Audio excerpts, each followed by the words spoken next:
जी हाँ दोस्तों, मोदी सरकार पर गरजे सुप्रीम कोर्ट के जज ने कहा मोदी सरकार के झूठ का पर्दाफाश करे देश की जनता। जज के बयान से भारतीय जनता पार्टी में मची भगदड़। जज ने कहा यह आप लोगों की जिम्मेदारी है।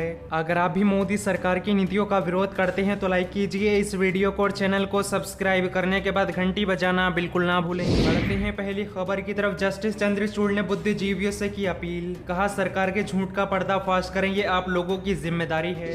दरअसल सुप्रीम कोर्ट के वरिष्ठ जज डीवाई चंद्रचूड़ ने कार्यक्रम के दौरान कहा कि समाज के बुद्धिजीवियों का फर्ज बनता है कि वह सरकार के झूठ का पर्दाफाश करें। जस्टिस चंद्रचूड़ ने यह बात 28 अगस्त को नागरिकों का सत्य से सच बोलने का अधिकार विषय पर एक ऑनलाइन लेक्चर में बोली। उन्होंने कहा कि एक लोकतंत्र में राज्य राजनीतिक कारणों की वजह से झूठ नहीं बोल सकते हैं। उनका कहना है कि सच्चाई के लिए केवल राज्य पर भरोसा नहीं किया जा सकता है। इसी कारणवश समाज के प्रबुद्ध लोगों की जिम्मेदारी है कि वो उनका झूठ उजागर करें। एनडीटीवी की खबर के अनुसार जस्टिस चंद्रचूड़ ने आगे कहा एक दलीय सरकारें सत्ता को मजबूत करने के लिए झूठ पर निरंतर निर्भरता के लिए जानी जाती हैं। लेक्चर के दौरान जस्टिस चंद्रचूड़ ने इस बात का भी जिक्र किया कि कोरोना महामारी के दौरान देश भर में कोविड डाटा के साथ हेराफेरी की गई। आपको बता दें कि भारत में भी कुछ ऐसा ही ट्रेंड देखने को मिला था। एनडीटीवी की खबर के अनुसार 18 से 24 अप्रैल के बीच ही दिल्ली में कोरोना के कारण हुई 1158 मौतों को सरकारी आंकड़ों में शामिल नहीं किया गया था। दिल्ली नगर निगम के 26 शमशान घाटों में इस अवधि के अंदर 3096 कोरोना से मरे मरीजों का अंतिम संस्कार किया गया। जून महीने में दैनिक भास्कर ने अपनी रिपोर्ट में बताया था कि बिहार सरकार ने 3951 मौतें छुपाने की कोशिश की है। उस समय नीतीश कुमार ने पहले कोरोना संक्रमण से मरने वालों की संख्या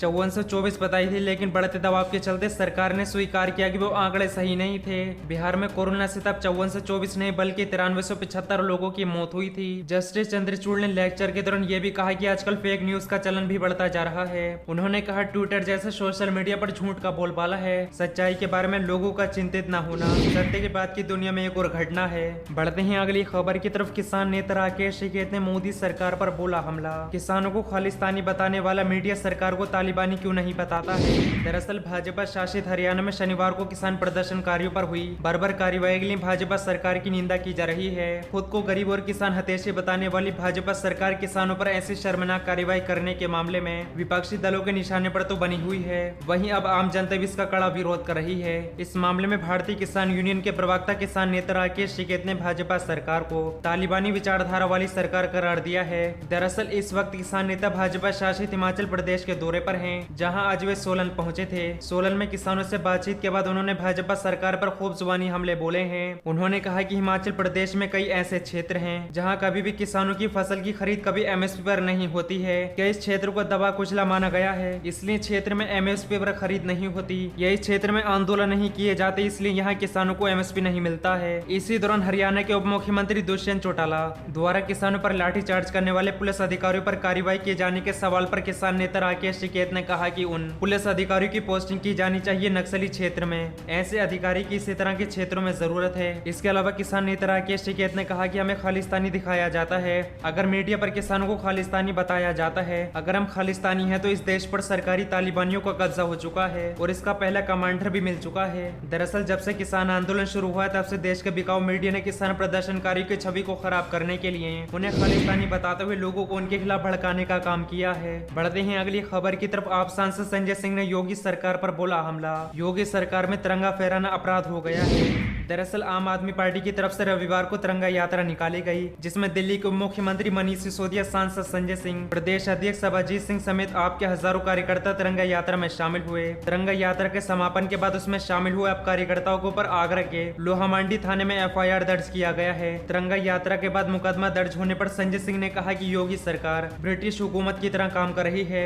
योगी राज में तिरंगा फहराना अपराध हो गया है। राज्यसभा सांसद संजय सिंह इतने पर ही नहीं रुके। उन्होंने आगे कहा कि भाजपा तिरंगा विरोधी है। 52 साल तक अपने मुख्यालय पर तिरंगा नहीं फहराने वाले आज भी तिरंगा विरोधी है। इसके साथ ही संजय सिंह ने कहा कि मुख्यमंत्री योगी आदित्यनाथ आप पार्टी की ऐतिहासिक तिरंगा संकल्प यात्रा और सरकारी घोटाले को उजागर होने से बौखला गई है, जिसके चलते उन्होंने मेरों पर राजद्रोह समेत 16 मुकदमे दर्ज करवा दिए हैं। इतना ही नहीं, संजय सिंह ने आगे कहा कि सीएम योगी आदित्यनाथ आम आदमी पार्टी से इतना नाराज हैं कि उन्होंने पार्टी का दफ्तर तक बंद करवा दिया है। इसके बावजूद भी उनके दमनकारी रवैये से डरे नहीं। साथ ही उन्होंने कहा कि हमने लगातार जनता के मुद्दे, राम मंदिर में चंदा चोरी, कोरोना महामारी के दौरान मेडिकल उपकरण में हुए घोटाले, जल जीवन मिशन का महाघोटाले को भी सबके सामने उजागर किया। आगे भी ऐसे मुद्दे जनता के सामने सड़क से सदन तक उठाते रहेंगे। आम आदमी पार्टी आंदोलन से निकली पार्टी है। तानाशाह सरकार के खिलाफ जनता की आवाज उठाते रहेंगे।